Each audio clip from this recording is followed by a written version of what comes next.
everyone had the same tastes, would it? All right, it's all right with me. Alors, et ces hippies, qu'est-ce qui s'est passé?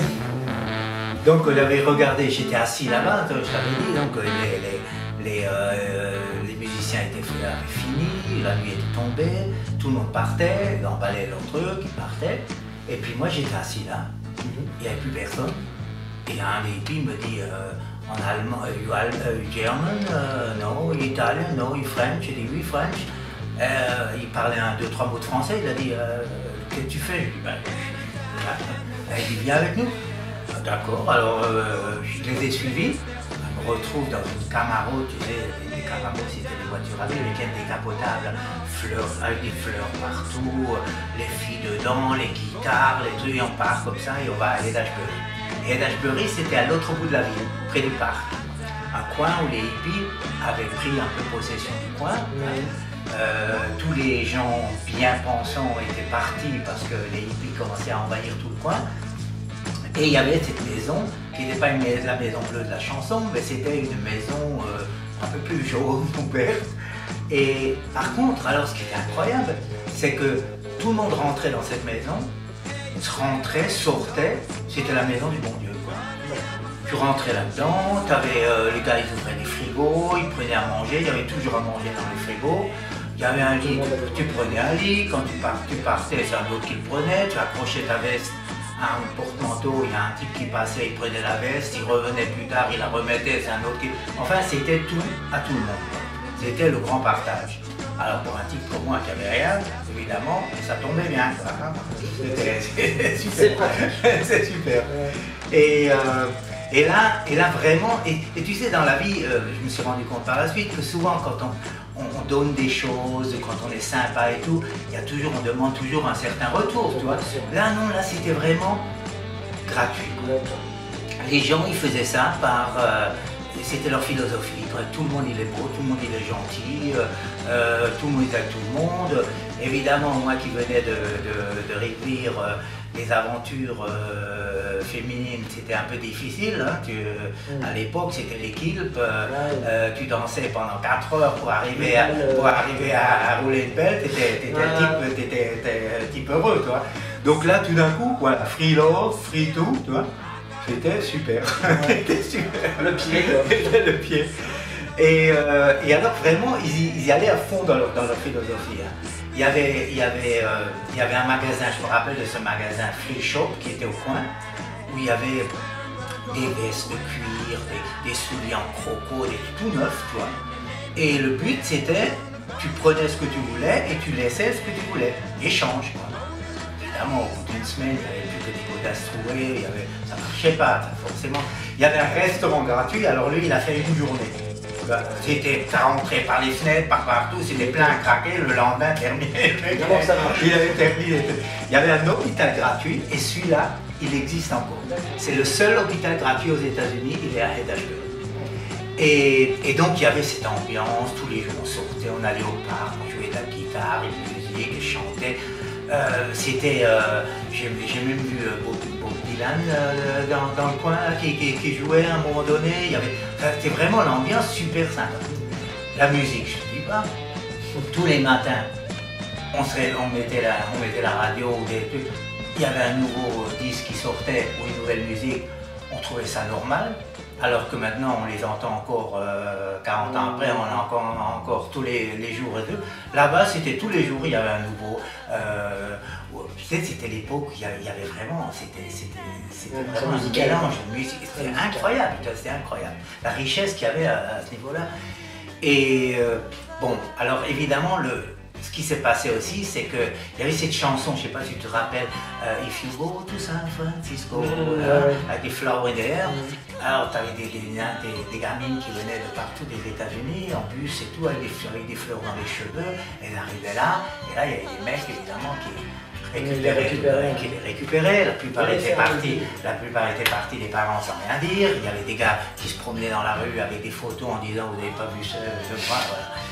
Et donc ils se retrouvaient dans ces groupes, dans ces familles, tu vois, qui s'en occupaient, qui soi-disant s'en occupaient, les cachaient des trucs, les faisaient fumer, et puis ça continuait. Bon, ça, il y a eu des sacrés dérapages. Entre autres, le voisin, qui avait un groupe comme ça avec des super nanas. Pourquoi lui Et moi, je suis sorti avec une de ses filles. Elle était mignonne et tout. Et un soir, on est à une table, une grande table comme ça, et je l'ai en face de moi. Et le gars, c'était ce fameux Mason, tu sais, ce gars qui avait Polanski, qui avait tué la femme à Polanski et tout ça. Enfin bon, ça c'est après. Mais à cette époque-là, il était déjà bien, il avait son groupe, tu vois. Et puis là, il me regarde avec ses yeux noirs, tu vois, et puis il dit à la fille, il dit You like him? Tu l'aimes bien? Oui, et tout. Alors il lui dit fais-le rentrer dans la famille. Bon, moi quand j'ai vu le mec, je me suis dit ouh. Allez, on se casse.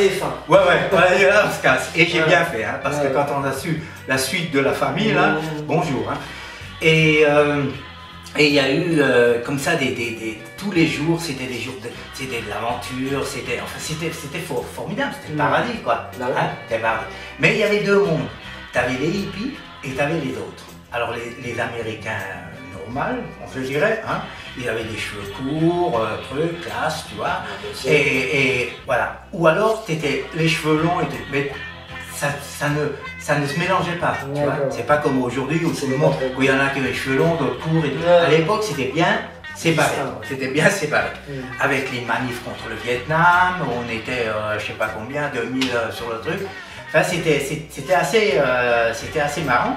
Et moi là-dedans, j'étais comme un coq en paille. Parce que moi, j'étais le Frenchie sympa, que tout le monde aimait bien, et puis qui parlait pas trop, et pour cause. Je commençais juste à apprendre les quelques mots en anglais.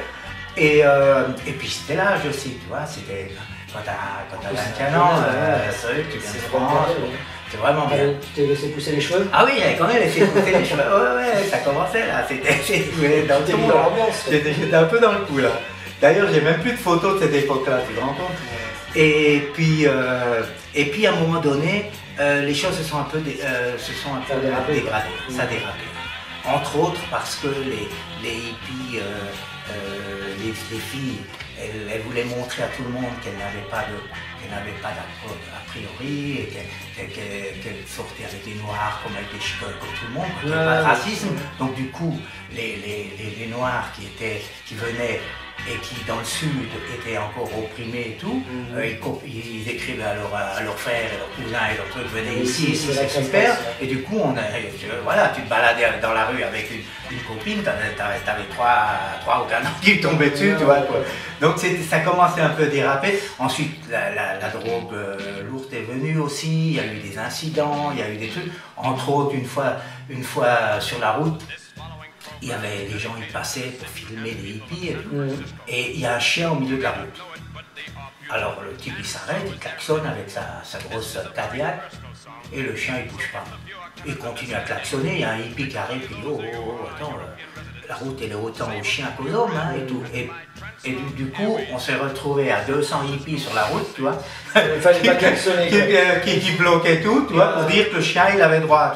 Après les flics sont venus avec des chevaux, ils ont commencé à m'attaquer et tout. Donc là j'ai senti que ça commençait à partir. Le vent tourne, allez, il faut dégager quoi. Et là j'ai entendu aussi les autres qui commençaient à partir. Il y en avait qui partaient à Big Surf, ils refaisaient un peu leur truc là en bas. Et moi j'avais pas tellement intérêt de me faire attraper parce que vu qu'il n'y avait pas, j'étais illégalement dans le pays, il n'y avait pas de papier et tout, il fallait même pas trop faire de bruit. Et alors le dernier soir, ça a été un soir magique. On a dit on va fêter notre départ. Donc on a mis les mecs dehors et avec les filles on est allé en ville, on a acheté des trucs pour faire un grand repas. Et à l'époque j'avais fait un homard, enfin une langouste Bellevue. Alors c'était la vieille cuisine, hein, traditionnelle, tu sais, une langouste comme ça avec les dés dessus, avec la gelée, avec les petits... c'est très spectaculaire. Et eux, ils n'avaient évidemment jamais vu ça, tu vois. bien sûr. Donc on avait passé toute la soirée en cuisine à faire ça et tout. Les mecs, ils avaient mis des cravates, les filles avaient mis des belles robes, on avait mis des bougies partout. Écoute, ça a été une soirée magique. D'accord. Magique. La grosse soirée finale. Ah ouais. Et le lendemain, on s'est quitté, je n'étais plus jamais revenu. Ah ouais. Voilà, ça c'était les hippies. C'est bien, hein. D'accord. Ouais.